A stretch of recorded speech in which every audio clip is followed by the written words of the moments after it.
Olá, amigos do canal. Estamos de volta aqui mais uma vez para falar sobre futebol brasileiro, vencedores e perdedores da oitava rodada do Brasileirão na área. E, obviamente, estou aqui com meu amigo Matheus. Olá, Matheus.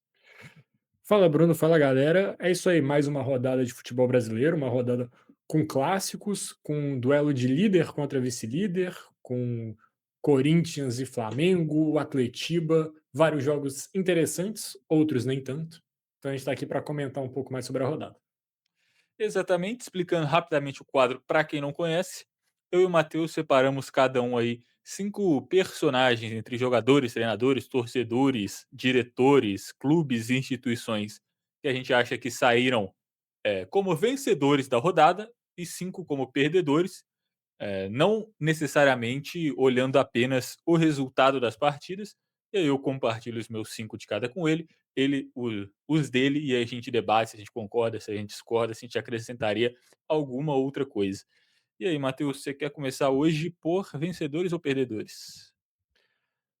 Podemos começar pelos perdedores, né? Para dar uma Bora. variada também. E já vou aqui trazer o primeiro perdedor da minha lista, que é Rodrigo José Pereira de Lima, que hoje eu não sabia quem era esse senhor, mas eu descobri que é o árbitro de Corinthians e Flamengo. Ele expulsou um jogador do Flamengo num lance polêmico, depois teve um pênalti para o Corinthians que ele não marcou, que também gerou muita discussão. Então, ele foi o centro das atenções para o lado negativo. No final, ninguém saiu satisfeito com o juiz. A torcida do Flamengo ficou na bronca porque ele expulsou um jogador, e a torcida do Corinthians ficou na bronca porque ele não marcou o pênalti no André.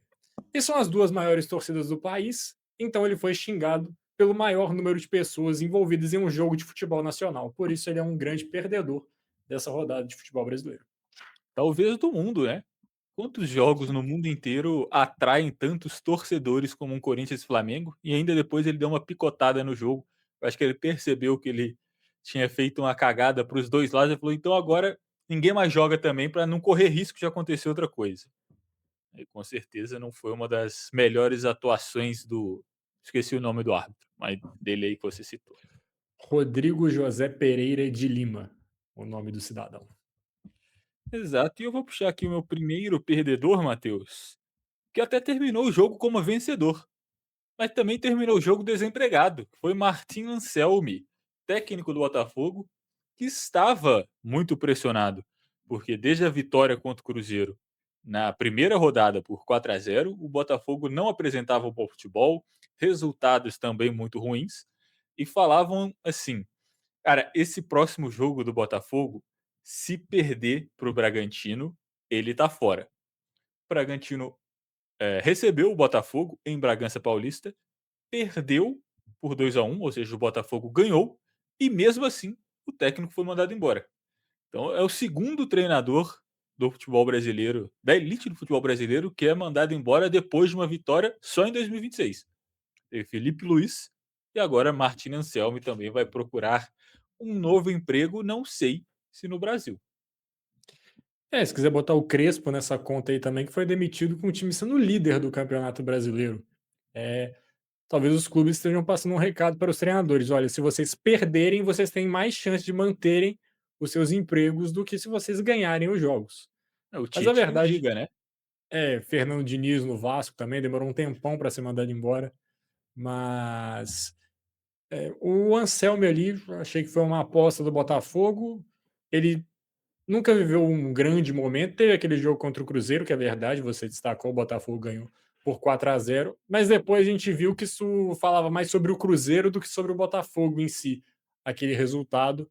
O trabalho não engrenou, foi eliminado na pré-Libertadores, e aí o Botafogo decidiu por trocar o trabalho. Eu nem acho a decisão tão ruim assim, só que o timing é terrível. Você mandar o treinador embora depois de uma vitória, fica realmente complicado. Então, acho que o Anselmi, não sei se ele volta a trabalhar no Brasil, né? Ele é um técnico jovem, pode até trabalhar lá fora, procurar outros mercados. E a impressão que ele deixou aqui não foi das melhores também, não. Ele teve um bom começo, né? Mas depois queda livre. Estava no Porto antes, a torcida portuguesa também não é muito fã do trabalho dele, mas é igual você falou, um técnico jovem, surgiu bem, vivendo momentos aí de altos e baixos agora. Vamos ver. Sem trabalho o técnico não fica, né, treinador é muito difícil ficar encostado, se ele quiser, alguém vai querer também. Exato. E já que você trouxe um treinador, eu vou trazer um outro nome aqui, que é o de Rogério Ceni, porque, segundo o próprio, ele tá velho, gordo e uma merda. Ele falou isso na coletiva, então, só por isso ele já seria um perdedor, mas além dessa frase maravilhosa que ele proporcionou na coletiva depois do jogo, o Bahia perdeu de 4-1 para o Remo, foi a primeira vitória do time paraense desde a volta à elite do futebol brasileiro. E o Bahia tinha uma das melhores defesas do campeonato até aqui, tomou 4 gols justo para o Remo nessa partida. Então, era um resultado que acho que ninguém estava esperando. É, pensar assim, de 10 pessoas, se você perguntar sobre esse jogo, acho que 8, 9 falariam vitória do Bahia, mas acabou que o Remo goleou o time do Rogério Ceni, então eu coloco ele aqui como perdedor, não só pelo jogo, mas por essa frase que assim, o corte é maravilhoso. Estou velho, gordo, uma merda. É, que pra virar aqueles memes lá que eles põem só as aspas e a foto de quem falou isso daí, vai ser um dos grandes do clube. Mas assim, o trabalho do Rogério, eu diria que talvez que nunca esteve tão em xeque quanto nesse momento. É o Bahia que fez um grande campeonato estadual em questão de resultados, mas o desempenho nem sempre estava lá. Eliminado da pré-Libertadores, um começo mais ou menos, se a gente puder dizer assim, no Brasileirão, apesar de que o time é o quinto colocado, né? Então não é ruim. Mas, de novo, a performance do Bahia não está condizendo com o esperado. E, assim, se ganhando ele já estava sendo questionado, perdendo não é perdendo que a situação vai melhorar. Apesar de que a gente tem visto que o problema é ganhar, né? Perder tá tranquilo. Se ele ganhar o próximo jogo, aí pode começar a ficar com medo do desemprego. Eu só discordo quando falo da situação do brasileiro do Bahia, né? Eu até fui olhar aqui também na tabela, eu acho que é um início até legal. O Bahia tá com 14 Em pontos, tem um jogo, resultado, sim. é, tem um jogo a menos que Fluminense e São Paulo. Pode até acabar na vice-liderança, quem sabe, se ganha esse jogo. Mas o resto, se a gente for olhar, é, a eliminação na pré-Libertadores foi muito doída. Acho que o Bahia imaginava estar mais uma vez na fase de grupos. Só que o início brasileiro, apesar dos pesares, está ali consistente na briga onde o Bahia, nas 2 últimas temporadas, se colocou, que é ali na vaga por Libertadores. Então, eu acho que o início de Campeonato Brasileiro talvez esteja até além do esperado, porque talvez eles poderiam imaginar estar atrás de um ou dois outros clubes que eles já estão ali na frente. E tá fazendo um início ok. A derrota nesse final de semana que foi muito feia, realmente. Eu acho que em questão de resultado, assim, o campeonato estadual, o Bahia passou praticamente todo invicto. O Brasileirão, igual você falou, é quinto colocado, pode subir para segundo ou terceiro, dependendo aí do jogo que está atrasado, mas em questão de desempenho, eu acho que está deixando um pouco a desejar pelo investimento também que a gente sabe que tem no Bahia. Trazendo aqui mais um perdedor, é outro que eu aprendi o nome recentemente, o senhor Harry Macis Júnior. Conhece? Nunca ouvi falar. Achei que você ia falar do Harry Maguire. Não, Harry Macis Júnior, atual presidente do São Paulo. São Paulo Futebol Clube aí que, igual você comentou, demitiu o Crespo quando era líder do Campeonato Brasileiro por causa de algumas ações do treinador argentino que a diretoria não viu com bons olhos, achou que faltou um pouco mais de competitividade no campeonato estadual, enfim. Trouxe o Roger, começou ganhando, então toda a pressão que estava se montando em cima dessa demissão deu uma aliviada, mas a questão é que agora jogou contra o Palmeiras, valendo a liderança, perdeu, não apresentou nada no jogo. O time vem piorando a cada partida com o Roger Machado. E assim, as críticas vão começar a aparecer, porque é aquele negócio. Um dos raros casos no futebol brasileiro onde um treinador é mandado embora sem que a torcida queira. E aí você traz um nome que já chega contestado, que a torcida não queria. Perde um clássico, jogando pior do que o Palmeiras. Não é como se o Palmeiras tivesse feito um grande jogo. O Palmeiras fez um jogo de Palmeiras. Marcação, chutão. E mesmo assim o São Paulo não apresenta nada. Perde a liderança, 2 derrotas consecutivas. Eu acho que a situação do Roger já começa a esquentar, assim, com menos de 5 jogos. E a É, diretoria aí vai ficar com cara de trouxa, né. eu coloquei o São Paulo como um dos perdedores aqui também. Você citou o jogo do Palmeiras e assim, o jogo foi o desenho perfeito para o time. Fez 1-0 com 5 minutos de jogo e entregou a bola para o São Paulo e falou: "Vamos ver o que é que vocês conseguem fazer". E o São Paulo não conseguiu fazer nada, a verdade é essa. A estratégia do time era ficar jogando bola na área, sendo que o Palmeiras tem um goleiro de mais de 2 metros de altura. As que fossem ali perto, ele ia cortar todas. Não me lembro de o São Paulo produzir uma jogada ali, tentar.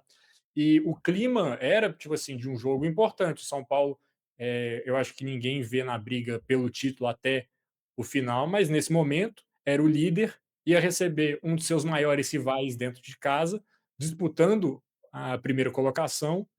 O estádio estava cheio, a torcida fez um ambiente no começo do jogo, até que durante o jogo em si, acho que a torcida poderia ter tentado ajudar um pouco mais, mas quando o time não te entrega nada, é difícil você também cobrar do torcedor, porque fica aquela dúvida de quem que tem que sair a primeira reação, é do time para a torcida ou da torcida para o time?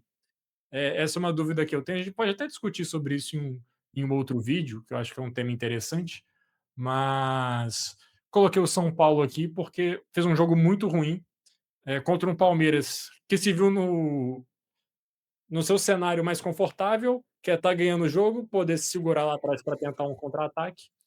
E o São Paulo não conseguiu agredir o seu principal rival, mas poderia ter colocado aqui o Roger também, porque ele já está demitido. Na verdade, ele chegou demitido ao São Paulo e resta só saber quando que isso vai ser anunciado. Eu duvido muito que alguém ache que ele vai terminar 2026 como técnico Hã.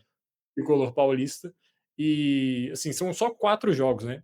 Beleza, você pode não querer o cara, mas já que ele veio, não adianta, tipo, em 4 jogos você mandar o cara tomar naquele lugar. Eu acho que também a torcida de São Paulo tá pesando um pouco a mão. Acho que fica pior, né. Se a diretoria manda embora o técnico ali do campeonato, contrata outro que chega contestado, joga 4 jogos e manda embora, eu acho que a torcida vai ficar com mais raiva do que se deixar aí por pelo menos 10 jogos. Exatamente. Eu vou trazer aqui meu último perdedor, Então que é então quem calma, assistiu. porque espera aí, eu Pode tenho falar então, 2.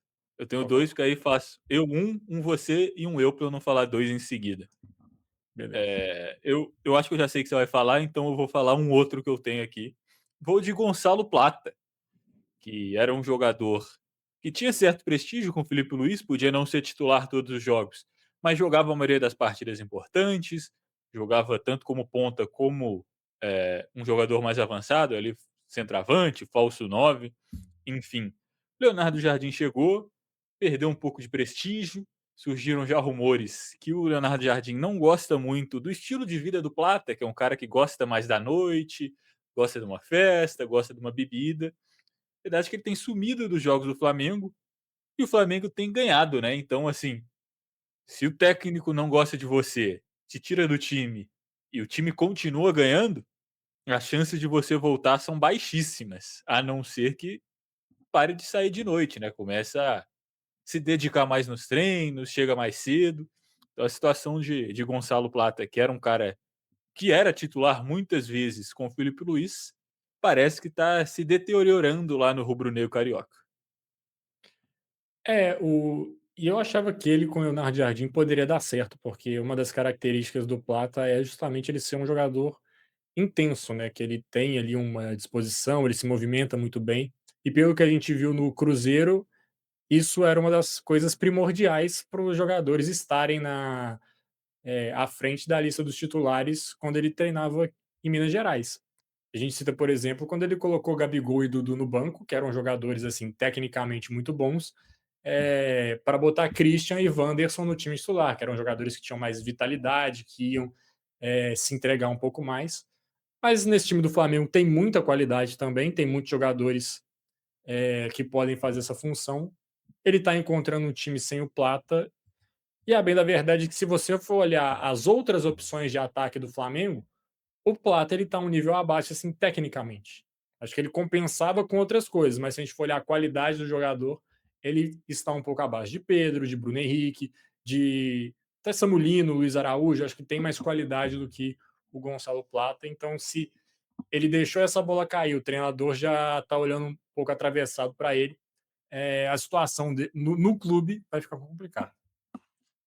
Com certeza. E para trazer meu último perdedor, que eu ia dar um spoiler, é quem assistiu Cruzeiro e Santos. Assim, um jogo horroroso, tá? E, assim, digno das posições que os times estão na tabela, né? Foi um jogo de dois times da zona de rebaixamento. O Cruzeiro até teve um pouco mais de volume de jogo, mas também não assustou tanto o Brasão no decorrer da partida e quase saiu com a derrota, né? Por um impedimento de um joelho ali do Barreal, ele teria feito o gol da vitória, mas o VAR entrou em ação, anulou o gol do Santos. Uma partida bem ruim mesmo, bem ruim mesmo. Eu sinto que eu perdi 90 minutos da minha vida assistindo esse jogo. Não, e você falou aí do Santos, me lembrou inclusive que uma postura patética do time, de jogadores, vindo questionar a imagem do VAR, assim, que claramente mostrava que houve impedimento. Eles pegavam só a linha traçada no defensor do Cruzeiro, não traçavam a do Santos, tentavam criar alguma narrativa de que tinha sido roubado, quando assim, acho que semanalmente no futebol a gente escuta o termo paralaxe, que é uma ilusão de ótica dependendo do posicionamento da câmera. Ninguém duvida que o Barreal estava impedido naquele momento, acho que nem o time do Santos, mas eles tentam criar algum tipo de pressão, ou então eles são muito burros na questão física, porque assim, não tem como você ficar discutindo com a imagem, eles estão literalmente discutindo com uma imagem ali. Eu acho que fica feio para todo mundo. E assim, eu acho que um perdedor desse jogo com certeza é o Wesley Carvalho, né? O treinador interino do Cruzeiro, porque assim, o treinador interino, todo mundo imagina que ele quer vir a ser um treinador principal, né? O Wesley Carvalho, que já teve trabalho aí no Atlético Paranaense, agora está no Cruzeiro, mas ele tem poucas chances de mostrar o trabalho dele, né? Porque ele geralmente trabalha atrás de uma comissão técnica, então ninguém vai reparar muito no que ele faz.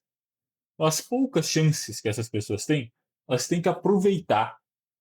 E com certeza esse não foi o caso do técnico Wesley Carvalho, que não só fez um trabalho muito ruim nos dois jogos, como também fez um trabalho péssimo na entrevista coletiva, onde ele se mostrou completamente descolado da realidade.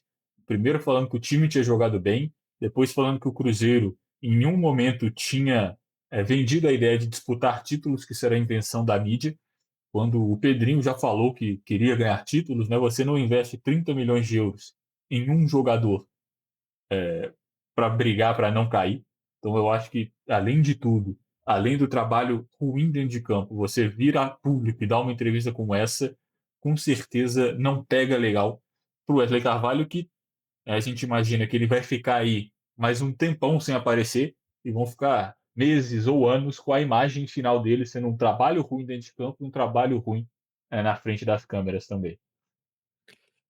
E ele já tinha tido uma oportunidade em 2025, quando o Diniz sai, mesma lógica dessa temporada, um técnico que não dá certo, o Cruzeiro busca um treinador e nesse meio tempo com alguns jogos, o Wesley treinou o time, e não é como se ele tivesse deixado uma herança para o Leonardo Jardim naquela temporada, não, o começo foi difícil do Cruzeiro, o Leonardo Jardim demorou a encaixar o trabalho, e a torcida espera que o Arthur Jorge encontre esse time de uma forma mais rápida.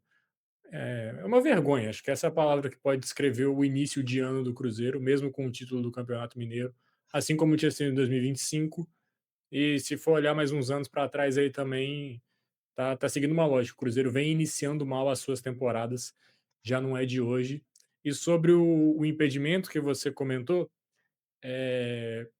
Samir Chaud tinha prometido que a gente ia ter o semiautomático no Campeonato Brasileiro, né? Oitava rodada e até agora nada. Que beleza, hein, CBF? O iPhone tá caro. Então, É isso, vamos aos vencedores agora? vamos aos vencedores. Trazer aqui o primeiro, que tem a ver com uma coisa que você comentou agora no último perdedor, que é a Cazé TV. É um vencedor dessa rodada, porque um possível comentarista na Copa do Mundo já está se ambientando com a ideia, assim, comentando lances de arbitragem, comentando coisas sobre o jogo. Então pode ser que ele já está se adaptando à nova função ali dele na Copa do Mundo. Então a Cazé TV é uma vencedora aí. Se estiver precisando também de poker, né? Fiquei sabendo aí que estava focado no carteado aí nas últimas horas, né? Nesse final de semana, inclusive. O foco do possível comentarista foi nos campeonatos de poker. Agora um vencedor, Matheus, eu vou de Barra Domingues, técnico do Atlético, que perdeu o jogo para o Fluminense por 1-0, mas o Atlético, diferente do que a gente tinha visto, principalmente no começo de ano, eu acho que ele começa a passar para o time o que ele quer, o time começa a pegar um pouco mais da cara dele, mais combate, mais vontade dentro de campo, então é aquele negócio. É óbvio que o torcedor sempre quer ver o time dele vencer, mas principalmente em começo de temporada, às vezes uma derrota que você vê o time jogando bem vale mais do que uma vitória com a equipe jogando mal. Porque a longo prazo, você jogar bem te dá muito mais vitórias e você ganhar jogando mal não se sustenta geralmente. A não ser que você seja o Palmeiras, aí você pode jogar sempre mal que você vai ganhar todo jogo. Exatamente, não é como se o Atlético tivesse perdido para Jacuipense dentro da Arena MRV, não, perdeu para o Fluminense no Maracanã, que desde a chegada do Zubeldia, a gente já destacou aqui várias vezes, dentro de casa tem um time muito forte, consegue impor o seu jogo. A grande questão do Atlético com o Barba é que quem montou esse elenco é o Sampaoli, ele tem uma visão de futebol muito diferente. Será que ali ao decorrer da temporada vão faltar peças ali para ele implementar ainda mais o estilo de jogo que ele tem em mente para esse time? Isso aí só o futuro vai dizer, mas acho que agora o torcedor do Atlético tem uma perspectiva de que o time pode ser competitivo. Não sei se vai ser brilhante, se vai encantar, mas competir esse time promete. Já é mais do que se esperava, pelo menos no começo da temporada, né? Exato. E vou trazer aqui um outro treinador que é Renato Gaúcho, e para pegar um que eu tinha citado aqui, Sampaoli é o tipo de treinador que fala: eu quero 47 reforços, eu quero isso, eu quero aquilo, deixa o CT desse jeito aqui, eu quero que a grama esteja cortada em tal altura. Renato Gaúcho é o seguinte: me dá uma cidade com praia, água de coco e não me enche o saco, eu garanto as vitórias. O Vasco mudou da água para o vinho, ganhou o jogo de estreia, esqueci agora contra quem que foi, empatou com o Cruzeiro no Mineirão Palmeiras. contra o Palmeiras, empatou com o Cruzeiro no Mineirão com um jogador a menos, e se não tivesse tido a expulsão burra do Cauã Barros, o Vasco teria ganhado aquele jogo, e agora ganha do Grêmio dentro de São Januário. Lei do ex também ainda para Renato Gaúcho, o maior nome da história do Grêmio, indiscutivelmente, então ainda tem mais essa, né? Renato Gaúcho é um grande vencedor, e é um personagem muito, muito curioso, né? E outra coisa que também me veio a cabeça aqui agora, só para comentar, ficou muito marcado na derrota de São Paulo uma entrevista do Roger, que ele usa uma linguagem ali muito técnica, um pouco mais complicada de se entender para um torcedor comum. Isso também é outra coisa que o Renato Gaúcho tem a seu favor, né? O torcedor olha para ele, se identifica, ele é um cara ali muito boleirão, fala uma linguagem muito simples ali, que o pessoal entende mais. Então, o Renato Gaúcho é um grande personagem do futebol brasileiro e nesse início de trabalho está fazendo o que a gente falou aqui. Vai ganhar os jogos, vai fazer o Vasco ter uma campanha segura. O pós disso, desse start, a gente não sabe como vai ser, mas nesse momento o Renato Gaúcho está fazendo um bom trabalho. Com certeza. Lei do ex também de Cuiabano, que surgiu no Grêmio com o Renato. O Renato, inclusive, parecia que não era muito fã dele. O Cuiabano logo foi mandado embora. Saiu muito barato, rodou um pouco, fez sucesso depois no Botafogo e agora no Vasco com o Renato. Ele volta e faz gol, porque parece que todo jogo contra o Grêmio também o Cuiabano faz gol. Aquela lei do ex que a saída dele foi indigesta, porque ele gosta de fazer gol no Grêmio e não é como se ele fosse atacante, né? Ele é lateral esquerdo, ofensivo, mas ainda é um lateral. E aquele negócio, a gente comentou aqui também. Jogaram o Renato no seu habitat natural.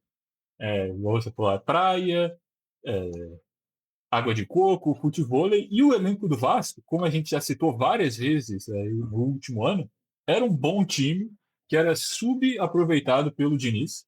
Não é um time para brigar por título, mas não é um time para brigar lá embaixo. É uma equipe que pode brigar por uma vaga na Libertadores. E é exatamente o tipo de projeto que o Renato gosta.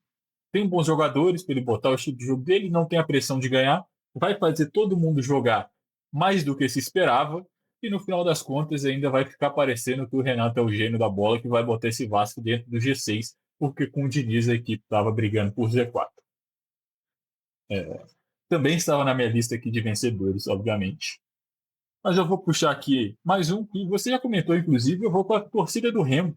Você falou sobre os deméritos de perder para o time paraense, mas a verdade é que depois de 32 anos, a torcida do Remo aí pôde comemorar uma vitória na Série A, uma goleada contra um time brigando por G5. Eu acho que nem nos melhores sonhos do torcedor, ano passado talvez, eu acho que o torcedor remista não imaginaria um cenário desse, e agora está podendo comemorar essa vitória. Continua ainda na zona de rebaixamento, é o vice-lanterna, mas pelo menos encostou ali no Botafogo, um ponto atrás do Santos. Então saiu da lanterna e conseguiu sua vitória aí depois de 32 anos. O Remo também estava na minha lista, além de tudo isso que você citou, não foi o último time a ganhar um jogo nessa Série A. Então o Remo ainda tem mais essa, não, ó. A gente ganhou o jogo antes de um time aí. E a ideia do Remo é, sim, tentar se manter na primeira divisão, vai ser muito complicado. Mas uma vitória como essa pode tentar dar um ânimo nos jogadores, na torcida. O time que tinha começado mal a temporada, né? Foi ganhar o primeiro jogo só na sétima, oitava rodada. Não sei se o Remo jogou todos os jogos ou se teve algum adiado. É a oitava rodada. Então, aí, não sei se vocês ouviram o trovão aqui, mas tá para cair uma chuva absurda aqui na minha casa. Então, Aqui em casa já está chovendo, diga-se. Está chegando aí. você tem mais quantos aí? Cara, eu tenho mais três. Então pode falar. Eu vou aqui de Viveiros, do Atlético Paranaense, que fez o gol da vitória no Atletiba. É um cara que estava fazendo sucesso no futebol colombiano, se eu não me engano. Aceitou o projeto de vir para um Furacão na Série B ainda, foi muito bem, subiu para a Série A, teve um momento, um começo de ano talvez não tão bom quanto o final do ano passado, mas reencontrou o caminho das redes, faz gol em clássico, muito bom jogador que agora está tendo sucesso depois de aceitar sair de uma primeira divisão para vir jogar a segundona do Brasil. Eu acho que nesse momento talvez dê para dizer que ele fez uma decisão correta. É, assim, um jogador interessante para o Atlético Paranaense. Coloquei o clube aqui como um dos vencedores, mas acho que dá também para destacar os dois times do Paraná na, nesse início de campeonato brasileiro. Os dois vieram da segunda divisão. A gente imaginava que eles iriam brigar para não cair. Acho que com o decorrer do campeonato, essa pode ser a briga dos dois, mas neste momento eles olham mais para cima do que para baixo na tabela do Campeonato Brasileiro. O Furacão vem de 2 vitórias consecutivas jogando dentro de casa, que historicamente, assim, nesse século, é uma força do Atlético Paranaense, o mando de campo. Foi, se não me engano, o primeiro estádio no futebol brasileiro a aderir o gramado sintético, mas desde antes disso, a Arena da Baixada já era um lugar bem complicado de se jogar. O Atlético Paranaense, nessas últimas rodadas, conseguindo fazer valer o mando de câmbio, o mando de campo, e o Curitiba, que perdeu o jogo, mas ainda assim tem empatado em pontos com o Atlético Paranaense na tabela de classificação, conseguiu já algumas vitórias bem expressivas ao longo desse campeonato, ganhou do Cruzeiro no Mineirão, do Corinthians fora de casa, então é um time ali que a gente imaginava na parte de baixo, mas nesse momento tá olhando até mais para cima na tabela.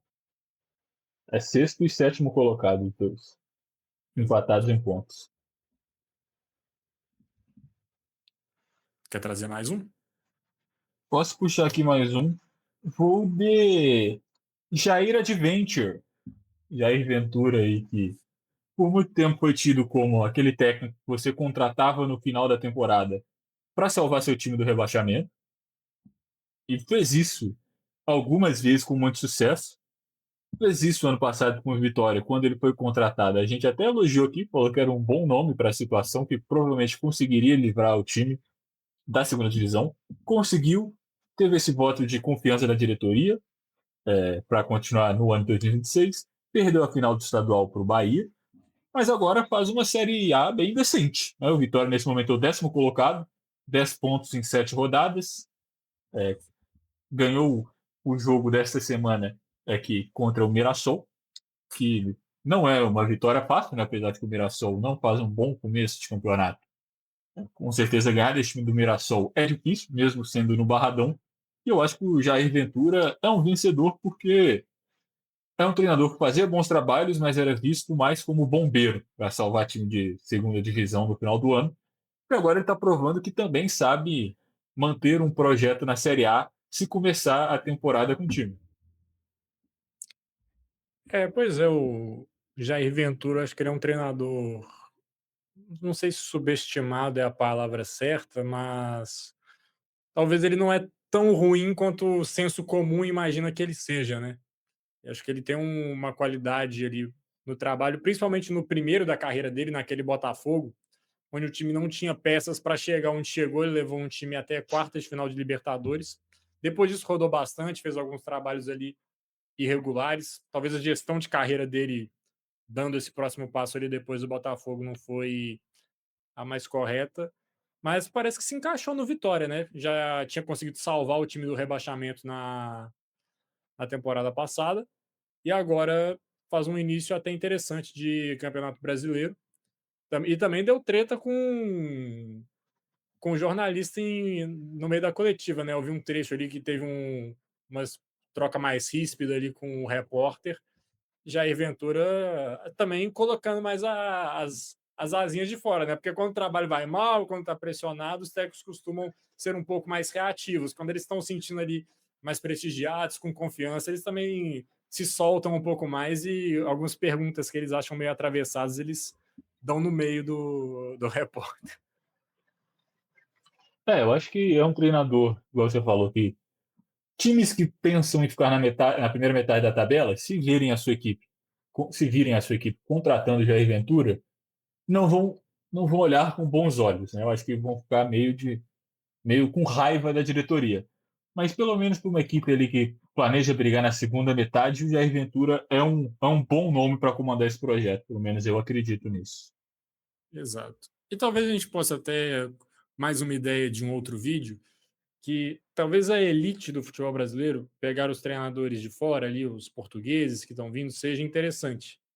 Mas para esses times ali mais na parte de baixo, talvez os técnicos brasileiros sejam melhores porque eles entendem um pouco mais a ideia aqui do jogo, do que esses times precisam, e um estrangeiro até conseguir se adaptar já pode dar tudo errado. Eu não me lembro de muitos casos de treinadores estrangeiros que deram certo em times ali que lutam na parte mais de baixo da tabela. O que eu me lembro aqui, que até conseguiu voos mais altos, foi o Vojvoda no Fortaleza, que é um time ali que não tinha pretensão de brigar por títulos. Então, essa chegada de técnicos estrangeiros no futebol brasileiro, talvez para esses times ali um pouco mais modestos, que brigam na parte mais de baixo, seja interessante também olhar para esses técnicos brasileiros. Até porque geralmente esses times não vão contratar os técnicos estrangeiros top, né? Os times brasileiros que pensam em título, por exemplo, vão ao mercado internacional para trazer treinadores de uma categoria que talvez a gente esteja em falta no futebol brasileiro. Mas para treinadores bons, que não sejam super treinadores, mas competentes, eu acho que a gente tem alguns aqui. E aí o fator adaptação, conhecimento de adversário, de elenco, de campeonato, eu acho que talvez contribua a favor desses nomes para treinar essas equipes aí de meio de tabela. Eu concordo com você nessa daí. Mas, seguindo aqui com a minha lista, para encerrar, John Arias é o meu último vencedor. Ele que teve um semestre sabático do futebol brasileiro, foi tirar umas férias ali na Inglaterra. Poderia até ter escolhido um lugar melhor para tirar férias, ali uma Itália talvez seria mais interessante. Olhando único exclusivamente para o turismo local no país, eu acho que tenho muita vontade de conhecer a Itália. Mas também iria na Inglaterra sem nenhum problema, porque tem muito Mas estádio em legal Wolverhampton, e eu gosto de futebol. Não, em Wolverhampton talvez não.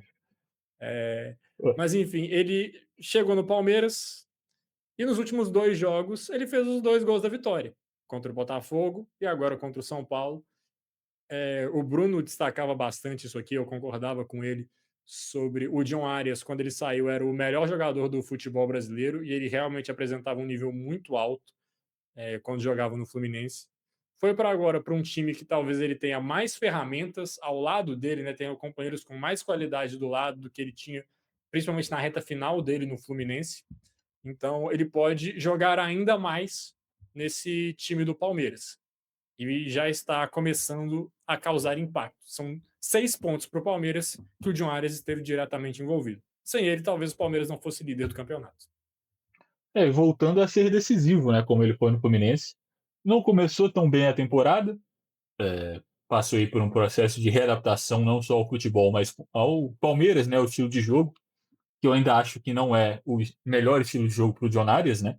Esse futebol mais de ligação direta não é onde ele se destaca, ele é um jogador muito bom carregando a bola desde o do meio de campo, partindo para cima, tendo a posse de bola, mas assim, encontrando seu espaço nesse Palmeiras, e como você falou, apesar de coletivamente talvez não ajudá-lo tanto, individualmente é incontestável que o time do Palmeiras é melhor do que era o time do Fluminense, pelo menos depois ali da conquista da Libertadores. Acho que o último ano dos Jonários no Fluminense não tem nem comparação jogador por jogador com esse Palmeiras de agora. Exatamente. Tem mais algum aí para você fechar? Aqui foram todos. Tenho mais um aqui, continuando. Trouxe vários treinadores aqui, né? Vou trazer aqui mais um para finalizar. Foi Paulo Pesolano, que é outro que chegou agora. Começou até bem no Inter, no Campeonato Brasileiro não vinha mostrando resultado. Duas vitórias consecutivas, 2-0 em cima da Chapecoense nessa rodada. O time saiu ali da zona de abaixamento, já está a 5 pontos do G6 e com certeza deu uma aliviada, né?